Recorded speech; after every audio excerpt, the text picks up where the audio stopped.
Hey Mac Files friends! Today we are going to be talking about the cliche "you do you." A lot of people are big supporters of the Free the Nipple movement.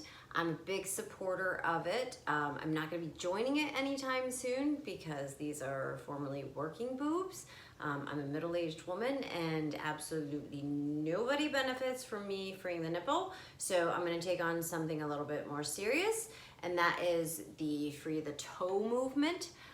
Right now we are a contingency of one, and that would be me, but I'm gonna get as many of you on board as I possibly can because I feel like this is important. We gotta free those toes. I grew up in Florida, and so I was always running around barefoot. On those few days where it was cold enough that we needed to cover our feet, I would take my elasticized sweatpants and I would pull it down around my heel and I would leave those toes free, but my heels and my calves and my ankles would be nice and toasty. Drove my father absolutely bananas because I was ruining clothes that he had spent good money on. And then I moved to North Carolina for 3 years and then up into the New York City area for 3 years where it's hella cold and you gotta cover your feet. And so I spent a lot of years feeling like my feet were just bound, probably like a lot of women in their brasiers feel their breasts are bound and they want to unbind them, hence the Free the Nipple. So when we moved down to the Southeast, I swore I was gonna wear flip-flops as many days as I possibly could. I've stood by that. I wear them about 350 days out of the year.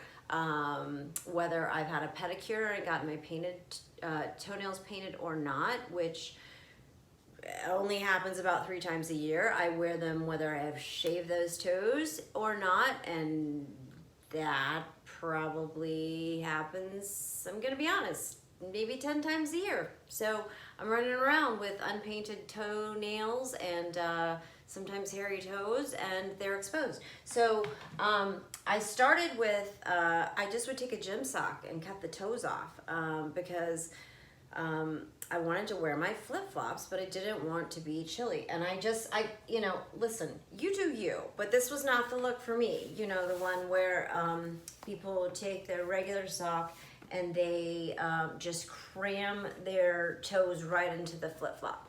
You want to do that, you go for it, but I really am not about that. I'm about freeing the toe. So I discovered these lovely pedicure socks on Amazon. They are actual toeless socks that are made for going to get a pedicure, but what I love about them is that they have a little elastic band here so they don't ride up, and you can pop your flip-flop right on top of there. I cannot say that it's a fashion statement. I cannot say that it's a good one.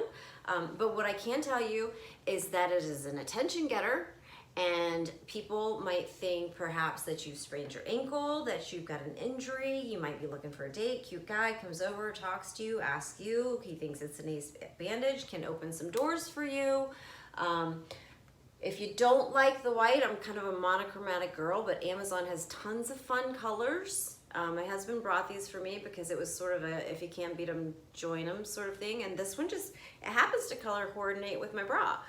So coming back full circle, I guess you could free the toe and the nipple at the same time, but then your bra wouldn't match. So I guess that doesn't really work. Anyway, point is, I'd love for you to join me in the Free the Toe movement because, you know, these toes, they need to be unbound. So if you want to, great. If you don't, then that's all good. You do you. I'm gonna continue to do me because that's how we roll at the Mac Files.